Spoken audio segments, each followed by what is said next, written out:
a seat for just a moment. My name is Dirk, and I serve on a few teams here at Life Mission Church. And I just wanted to talk to you for a few minutes. As I was praying about this service the last couple of days, something that I felt really strongly impressed on me was that there'd be some people here that are going through a valley, that are in the midst of life's storms.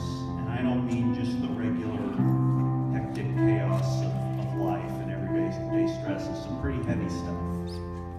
And that's not a fun place to be in. I've been there before. Somebody who's not questioning their faith, but questioning God, saying, God, where are you in all of this? And I want to tell you a quick story about a friend of mine. His name is Brad, one of my best friends. He led worship for a little Baptist church up here in Leavenworth for a number of years. Lived up there. I used to work with him. We both left those jobs. That job went to different places. He went to work for a commercial real estate company. Felt God was leading him in another direction. Felt confident about it. Felt excited about it. Got there. Didn't take long for things to really fall apart in a really bad way.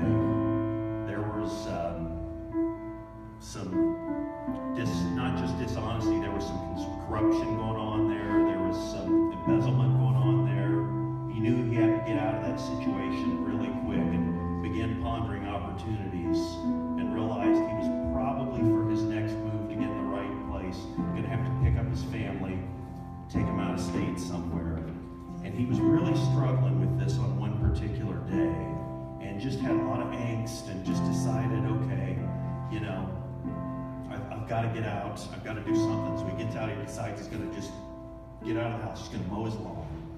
And he's asking, you know, where is God in all this? Is God going to provide for me? And he was asking himself a question that I think a lot of us has asked, but we don't really like to talk about or admit, and that is, do I even hear God?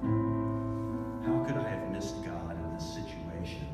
And he realizes his little gas tank is empty, and so he looks at his push mower and he realizes there's no gas in the push mower either. It's getting dark. He doesn't have time to go get gas, so he thinks, well, I've had this push mower for 10 years. I know it takes a full tank of gas to mow this lawn, but I've got, well, there's no gas. I can actually see the bottom in there, but maybe I've got enough to just pull the cord, run a few lines. So he does that. He starts mowing his side lawn. The whole time he's wrestling with God. He's praying. He's saying, God, are you there? Are you going to provide in this situation? He gets the side lawn done. Then he proceeds to do his front lawn. Then he goes over and he does his side lawn. At this point, he's a little bit surprised that he was able to do that much. He's got his backyard yet to go. It's one of these cul-de-sac lots, so they go out. So he's got a big backyard. He knows he's not going to finish the whole backyard. He doesn't have any gas in his lawnmower, but he thinks, well, it's not dark yet. I'll just keep going as far as I can go. He's still praying. He's still talking to God. He's still not feeling peace. He's feeling restless. And he gets all the way through his backyard. And it was interesting. He told me this story. He said, Dirk, I know it sounds like a dumb thing. He said, but I know this lawnmower, it takes a full tank of gas to mow the lawn. He's like, I mowed it with no gas. And he said, right as he was mowing over the last line, his lawnmower died. And he said, something amazing happened. He said, God spoke to me.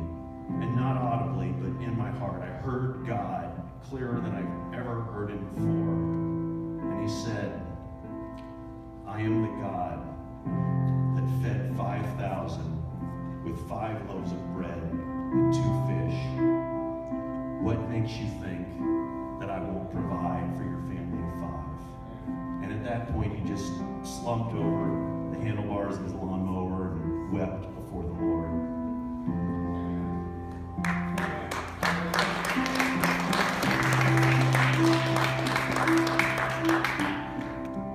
So this story has a happy ending. Brad picked up his family. They moved to Texas. He's now a principal for an architecture firm there. He's successful in the world's eyes, but that's not really the point of the story. That doesn't matter to God. He was always somebody because he was always special to God.